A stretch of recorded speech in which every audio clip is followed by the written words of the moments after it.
We have all seen how the sexual reproduction changes the diversity, how it requires finding a mate, and we all know how it affects our population, our lifestyle, our traditions, and culture. Let's see what is the molecular basis of meiosis. So, when you check these cells, you know that these cells can only and only divide with a mitosis, while these cells can divide with meiosis. And you know that they have the same genetic content. There is no difference between their genetic content. They have the very same chromosome, yet they go under two different kind of divisions. Now, let's start with let's start comparing these divisions side by side. This is my very classical drawing. I draw it all the time. Now you know it. But this time I'm going to do fancy things. I always wanted to do that. So, this is an organism with two pairs of chromosomes. And you know how these chromosomes are called. These two, they are the homologous chromosomes, because they are the same chromosomes, but one is originating from the mother, one is originating from the father. So they arrived from two different places, two different parents. This is why they are different. Okay. Let's say this is chromosome 1. This is a diploid organism. So it has two homologs for each chromosome. And this is chromosome 2. These are the homologous chromosomes. And if they have alleles, let's say they are carrying both the gene A and gene A here, but they carry different versions. And we now know that the versions of the genes are called alleles. Here it has the A1 allele, here it has the A2 allele. So these two alleles will be carried by the different homologs. Of course, the homologous chromosomes, they are similar in shape and size, and they have the same genes, but they have different alleles. Not always. If you check, for example, gene B here, maybe it has B2 here and B2 here. So I would say, all in all, these two are heterozygous because they have different alleles, and these two are homozygous because they have the same allele. Of course, whenever you talk about homozygosity and heterozygosity, you should talk about each individual spot. And in this case, for this spot, it is heterozygous. For this spot, it is homozygous. Okay. Now, they're at G1 phase, and at the G1 phase, all the chromosomes are relaxed. So they know that they are in the dispersed state, and the chromosomes exist in single copies. So each of them is a double helix. Of course, there is no single-stranded DNA in the cell, but each chromosome is alone. And then the S phase comes. When the S phase comes, the chromosomes are duplicated, so they are copied. And you know that this copying is done by the enzyme DNA polymerase. The DNA polymerase creates these copies. So now these two are called sister chromatids, and they are totally identical. Remember, these two, they are called homologous chromosomes, and they can be different. But these two now are called sister chromatids, and they have to be identical because they are copies of each other. DNA polymerase copied the information in one to the other strand, so they are the same. So think about the alleles again, B2, B2, A1, A2. So the orange one and the pink one, they all carry B2, B2, B2, B2. But think about this heterozygous one. Orange one still contains A1, A1, A2, A2. Now, of course, after DNA replication, after the S phase, DNA content increases. Now, Let's consider one thing. Now, of course, this organism here, the starting material is diploid because it has two homologous chromosomes and it has some amount of DNA, and we know that the germline precursor cells, as we see here, they are actually the same kind of cells with the somatic cells. They just specialize later, so meiosis starts with the same kind of cells. So they are all diploid. After the S phase, after DNA replication, now we have two copies of each, two sister chromatids, but we still take them as diploid.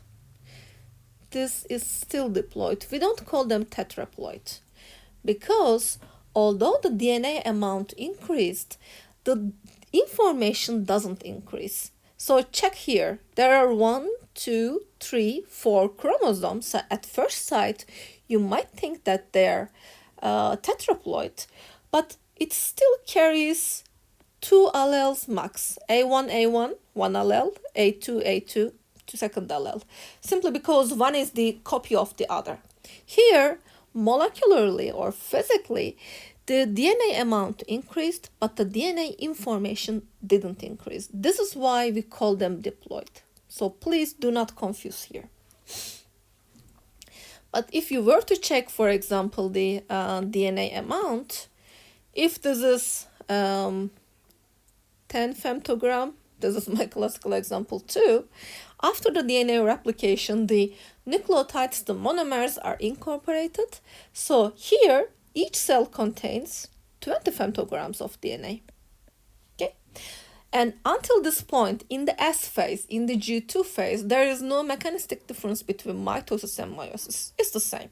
They have the DNA replication, and you know that the replicated DNA is kept together by cohesin proteins. Otherwise, they might get lost in the nucleus, and you don't want them to get lost. You want them to stay together and behave as if they're one single chromosome, so cohesin proteins are keeping them together. Okay, so the DNA amount is doubled, but DNA information is kept constant. Still the S phase, maybe G2 phase also came. Until the end of G2 phase, they stay like this. Now, at the end of G2 phase, at the prophase, the chromosomes, they start to shorten, they start to compact. In the prometaphase, they are even more compact. In the metaphase, they are now really compact cells.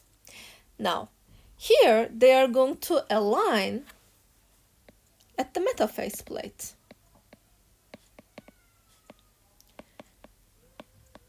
And you know that the microtubules, which are the part of the spindle apparatus, they are going to catch the chromosome, they are going to align the chromosome. Now, the biggest difference between mitosis and meiosis lies here. Now, in the mitosis, the chromosomes, oh, I love to do this, they are going to be aligned this way. Okay, side by side. This is the equator. And from this equator, the chromosomes, they are going to be catched. They're going to be caught by the spindle apparatus. And they are going to be pulled to the opposite directions. They have two copies. And then they are going to be divided into two in the middle, so that at the end you're going to have two cells, and in each cell, now, okay, I need to draw it, I couldn't prepare it from the beginning. You're going to have the same chromosome, so one came here, one came here, so they are going to be divided equally. I have drawn this several times. I'm sure you're familiar with the picture. Okay, one of them is blue and one of them is green. Sorry for my bad drawing. I mean, I wish I was in a condition where I need to draw less. Okay, now they are still diploid because they now still have two homologs, two copies of each chromosome, and they are different from each other. Let's check the alleles A1 and A2. They still contain two alleles, A1, A2. There is no reduction in the number of alleles. They are carrying different alleles. So they are diploid, plus the DNA amount decreased to 10 femtogram. So they're identical with the parent. Diploid, 10 femtogram, diploid, 10 femtogram. Okay, so there is no difference here in their structure. So here you can see them better. Okay. Oh, it's better if I make a copy of it.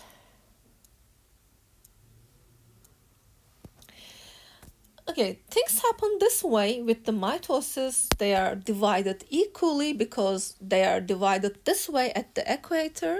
So let me make, come on.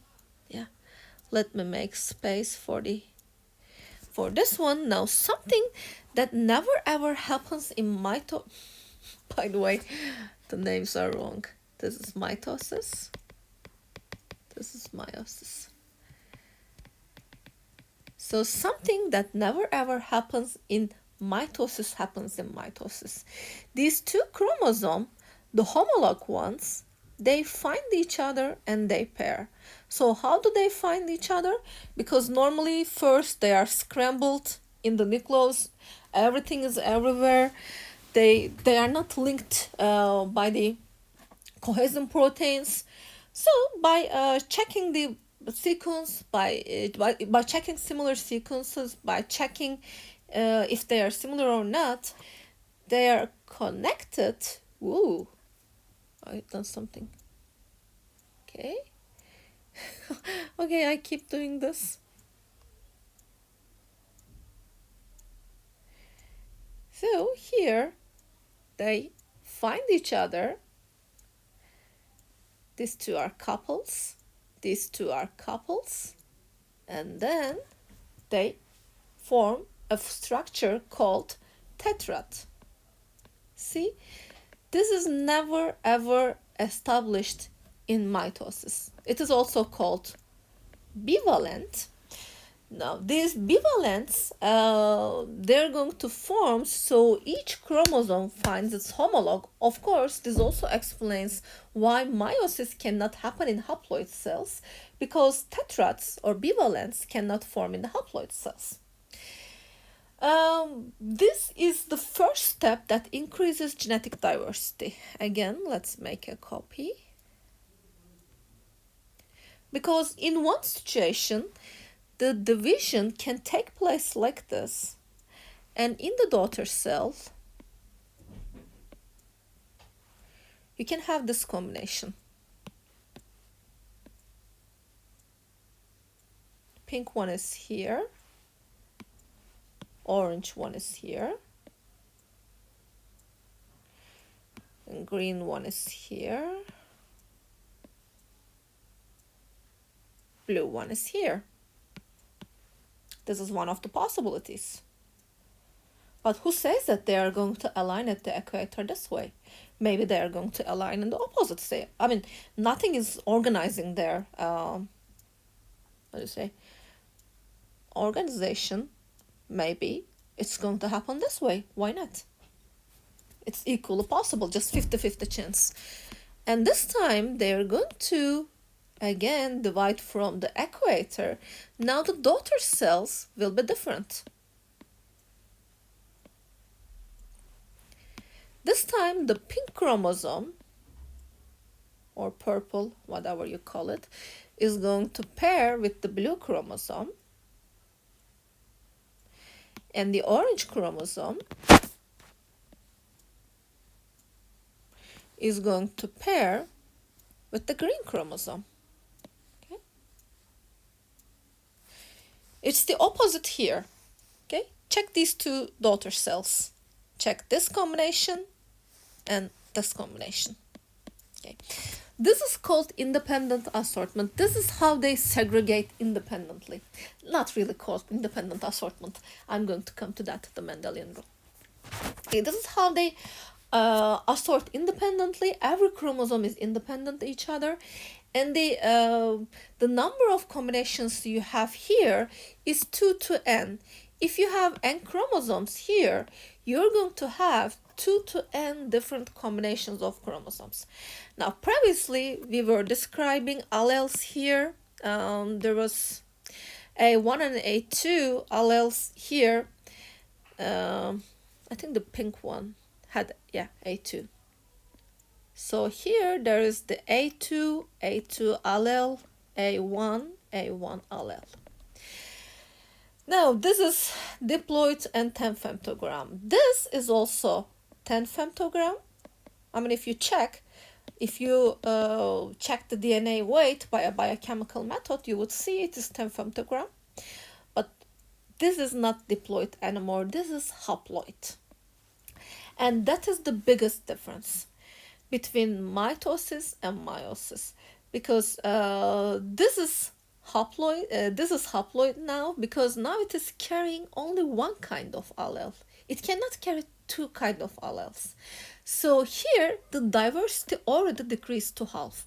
Although the DNA amount didn't decrease to half, the diversity decreased to half. This is why we call it reductive division. Okay. So here again, this is wrong. This is mitosis and meiosis.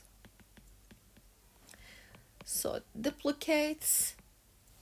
So this is 2n 10 femtogram. It becomes 2n 20 femtogram, and then divides. So this is S phase, M phase. It becomes 2n 10 femtogram. So here with the S phase, it becomes 2n 20 femtogram, and then there is the meiosis 1. With this meiosis 1, it becomes haploid and 10 femtogram. This is called the reductive division because of this. And this is where the biggest selection happens. This is the point that increases genetic diversity. It's going to have another round of division. The chromosomes will segregate once again, which is meiosis 2. Oh, sorry. That is meiosis 2.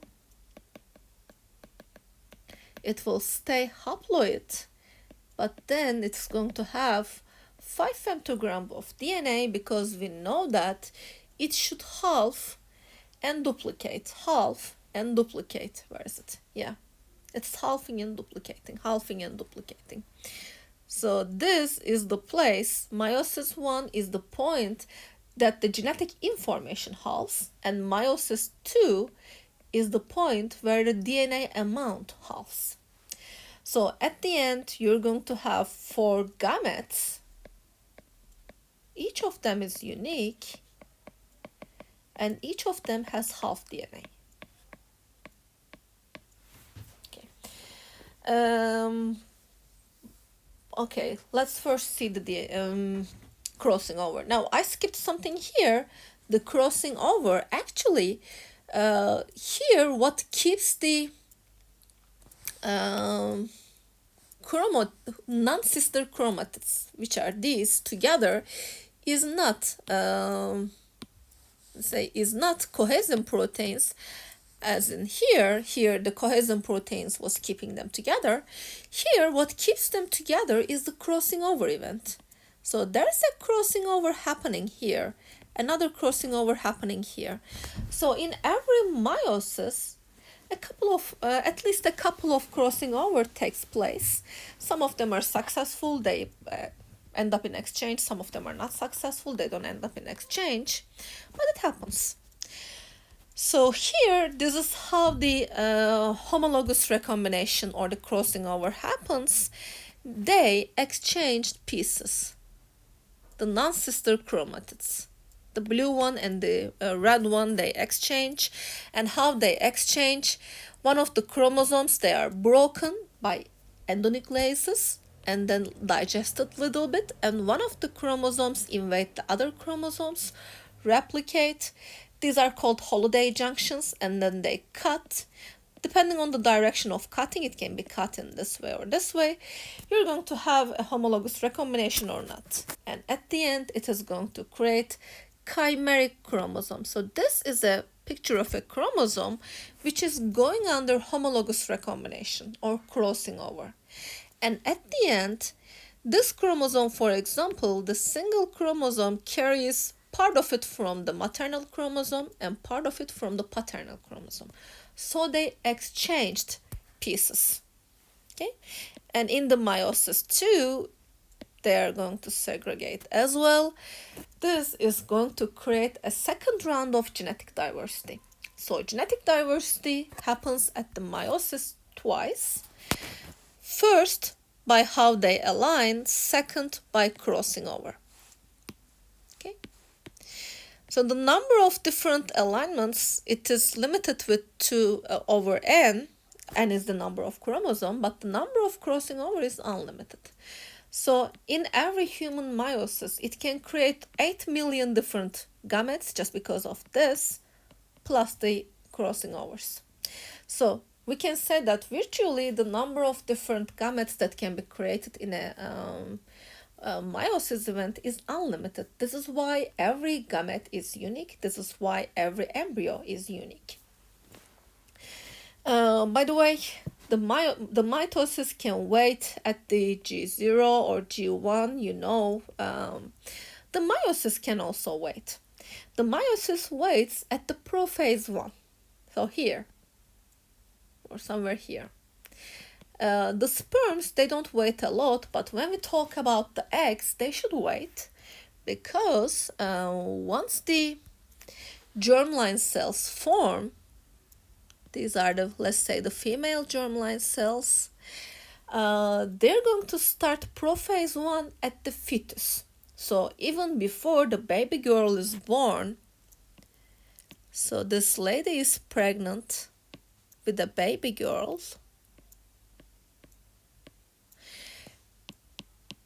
It's a female. This is how I understand it's a female. And of course she has gonads.